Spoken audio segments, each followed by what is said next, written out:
کہ ہم لوگ بھی اگر کوئی ڈیزاسٹر مینجمنٹ ہمارا سسٹم ایسا ہو جائے کہ کوئی ڈیزاسٹر اللہ نہ کرے ایسا فیوچر میں ہو تو اس کو مینج کر سکیں ہم پراپرلی.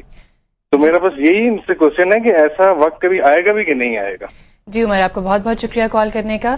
جی جن صاحب، جیسے کہ عمر نے ایک بہت ہی ریلیونٹ کوشچن اٹھایا ہے، کیا کہیں گے اس بارے میں آپ؟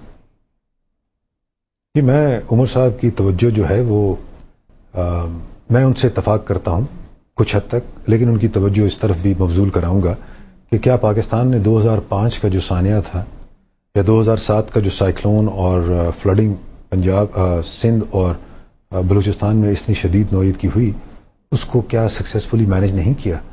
جو دنیا ہے وہ 2005 کے واقعے کو ایک رول ماڈل کے طور پہ ریلیف اینڈ ریسکیو آپریشن کو سمجھتی ہے، اور اس کے بعد ریکنسٹرکشن کے جو مراحل طے کیے ہیں ایرا کے زیر اہتمام، اس کو رول ماڈل سمجھتی ہے. لہٰذا پاکستانی قوم میں کیپبلٹیز ہیں، لیکن اس کے ساتھ ساتھ میں یہ بھی مانتا ہوں کہ بہت سی ڈیفیشنسیز ہیں. عمر صاحب نے فرمایا راولپنڈی کے کانٹیکس میں دیکھ لیجئے کتنا بڑا شہر ہے. کیا راولپنڈی کی جو ضلعی حکومت ہے اس کے پاس اتنے فائر اسٹیشنز ہیں کہ وہ راولپنڈی کی حد تک چیزوں کو مینج کر پائے؟ نہیں ہے. لیکن کس نے وہ وسائل پیدا کرنے ہیں اور اس طرف انویسٹ کرنے ہیں؟ وہ تو ضلعی حکومت نے کرنے ہیں. لہٰذا اویئرنیس جو ہے قومی سطح کے یا عوامی سطح کے جو مسائل ہیں، جب تک عوام اس کے لیے آواز بلند نہیں کریں گے اور مقامی حکومتیں جو کہ عوام کی منتخب ہیں جواب دہ نہیں بنیں گی، یہاں انویسٹمنٹ نہیں ہوگی. جب ڈیزاسٹر مینجمنٹ کے جو ٹولز ہیں اس میں انویسٹمنٹ نہیں ہوگی تو عمر صاحب کا جو فکر اور جو شک ہے وہ حقیقت میں بھی بدل سکتا ہے کہ کسی حادثے کی صورت میں وہ ضلعی انتظامیہ جو ہے شاید اس کو صحیح طور پہ مینج نہ کر پائے. اب جی جنرل صاحب، اس پر ہم بات کریں گے، انویسٹمنٹ کے حوالے سے بھی بات کریں گے جو اب تک آئی ہے اس سلسلے میں، لیکن اس تک ہم چلتے ہیں بریک کی طرف. بریک سے واپس آئیں گے. ینگ پروفیشنلز گائیڈ لائن اگر لینا چاہیں، اسی حوالے سے کچھ بات چیت اور سوال پوچھنا چاہیں تو ہمیں کال کیجیے، لیکن اس تک ہم چلتے ہیں بریک کی طرف. دیکھتے رہیے CNBC پاکستان.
ان کا پورا نام کیا ہے؟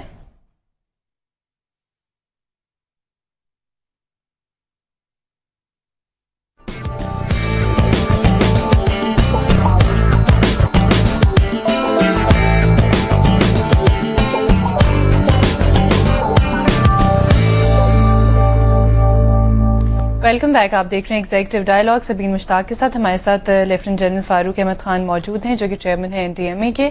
اپنی ڈسکشن کو ہم وہیں سے کنٹینیو کرتے ہیں. جی जनरल साहब, ये बीइंग द एक्सपर्ट और इस शोबे में आप कुछ टाइम से हैं, तो आपका ओपिनियन लेना चाहूंगी कि अदर देन आर्मी जो सिविल इस वक्त डिफेंस है, जिसके बारे में हम बचपन से बुक्स वगैरह में पढ़ते तो हैं, लेकिन एज सच हम इसका रोल अब तक उस तरह से देख नहीं पाए हैं, तो इसके बारे में आपका क्या पॉइंट ऑफ व्यू है? आपने सही कहा, बचपन से हम सिविल डिफेंस, और सिविल डिफेंस दूसरे ममालिक में बहुत इफेक्टिव इदारा रहा है, और क्योंकि मुकामी लोग होते हैं, इमीडिएटली फर्स्ट रिस्पोंडेंट्स के तौर पे वो काम करते हैं। बचपन में आपको याद होगा कि सिविल डिफेंस के मुजाहरे भी होते थे और स्कूलों में डेमोन्स्ट्रेशन भी होते थे, बॉय स्काउट्स, गर्ल गाइड, सबको एक किस्म की तरबियत दी जाती थी हादसात से निपटने के लिए। लेकिन हमारी बदकिस्मती कही कि over a period of time बहुत से इंस्टीट्यूशंस हैं जो कि एक किस्म के इनहतात का शिकार हो गए। इसमें सिविल डिफेंस एक ऐसा महकमा है जो कि इफेक्टिव होता था, लेकिन बावजूद बाज़ ऐसे हालात कह लें कि फंड्स की दस्तयाबी ना होने की वजह से, तवज्जो की ना होने की वजह से ये इनहतात का शिकार हो गया, और अभी वाकई ही इसकी इफेक्टिवनेस जो है वो क्वेश्चनेबल हो गई है। आप हादसात के बाद इसको कहीं पे देखते नहीं हैं।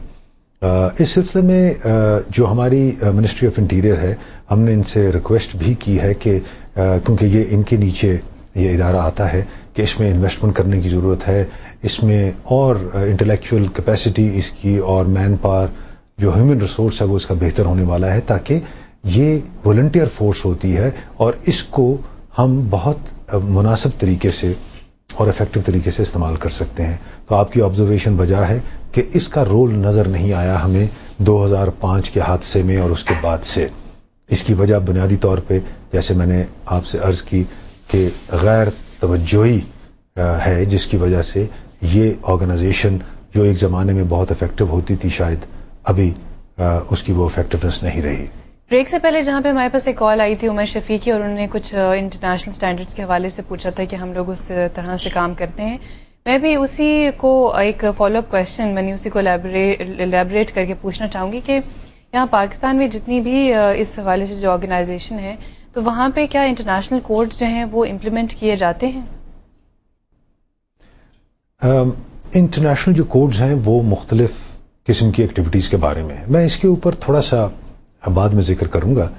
जैसे उमर साहब ने जिक्र किया और आपने भी इसकी तरफ तवज्जो दिलाई कि क्या वजह है कि पाकिस्तान के अंदर बाज़ ऑर्गेनाइजेशन इतनी इफेक्टिव नहीं है।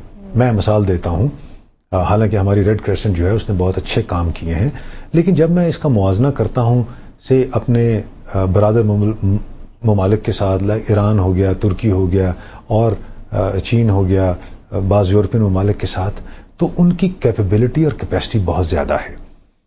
और जब इनकी आप तफसीलात में जाते हैं तो एक चीज़ बहुत खुल के आपके सामने आती है कि हुकूमत ने ऐसा बंदोबस्त किया हुआ है इन ममालिक की कि इनको मतवातर और काफ़ी मिकदार में जो फंड्स हैं वो अवेलेबल होते हैं। मिसाल के तौर पे एक मुल्क है, अगर मुझे सही याद है, ईरान या तुर्की, इन्होंने कुछ परसेंटेज एक्सपोर्ट्स के ऊपर एक टैक्स की रखी हुई है, जिसकी मद में जो भी पैसा आता है वो रेड क्रेसेंट को दे दिया जाता है।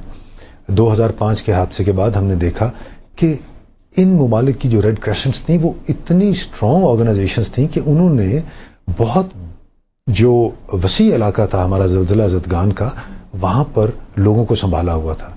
टर्किश, ईरानियन और दूसरे जो ममालिक हैं, इनकी रेड क्रेसेंट्स ने।